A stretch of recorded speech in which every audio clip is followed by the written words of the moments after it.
Well, good morning. Jim here from my swing again. You know, I just, as I'm going through this 23rd Psalm, I'm being inspired and I'm remembering and I'm just thankful for the fact that God has chosen a time to where we can just kind of sit back, relax a little bit, and remember our blessings, remember where we have come from, where He's brought us to. And I'm just bringing things, as Peter said, just bringing things to your remembrance of things you already know. But we have time to kind of rest a little bit and to contemplate truths and blessings. Well, we're in the 23rd Psalm. I'm staying in it. And I want you to have it so memorized, so in your heart that you go down the road and you quote it as you drive, as you walk, as you're going to church, as you're coming home from church, the grocery store, whatever. You can still have that in your heart. So let's quote it again. Here we go. The Lord is my shepherd, I shall not want. He maketh me to lie down in green pastures. He leadeth me beside the still waters. He restores my soul. He leadeth me in the paths of righteousness for his name's sake.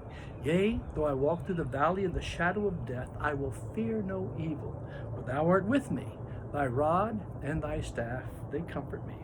Thou preparest a table before me in the presence of mine enemies. Thou anointest my head with oil, my cup runneth over. Surely goodness and mercy shall follow me all the days of my life, and I will dwell in the house of the Lord forever. Well, you see, in this psalm, God gives us provision, as in the first 2 or 3 verses, and then He gives us protection, and then He gives us a promise. He says, goodness and mercy shall follow you all the days of your life, and you'll dwell in the house of the Lord forever. So today, I remember, yesterday I talked about preparing the table, and that God anointed my head with oil the day before the table, and then yesterday anointed my head with oil, and my cup runneth over. Well, as I began to sing, I was asked to come to a very large church and open for a quartet, a very well-known quartet. Well, I did. I sang a song, and after it was over, the tenor of that quartet came up to me and said, you sang my song, and after you sang that song, I just couldn't sing it because I felt the Holy Spirit. I just couldn't sing it. Had no idea. We became a little bit of a friend. Well, this quartet at that time was the backup for Elvis Presley. Well, my nephew found out that Elvis Presley was coming to town in Kansas City, and he wanted to see it. And I said, hey, listen, I can't go, whatever. But I had to end up taking him. Well, I got there, and lo and behold, before the program started, I looked down, and there was the tenor that I had sung his song back months and months ago before.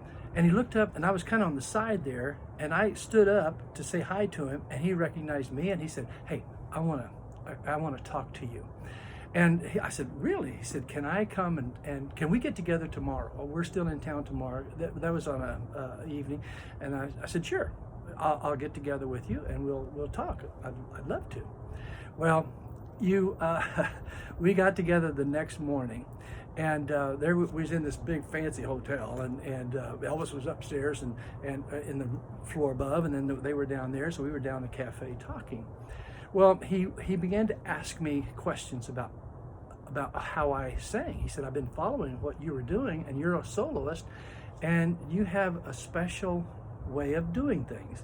And I've kind of heard about, and I've been following your and actually what he was saying, he said, following my joy. That's what it was. He was following my joy, how I was presenting it. Well, I cannot tell you this whole story in the few minutes that I have.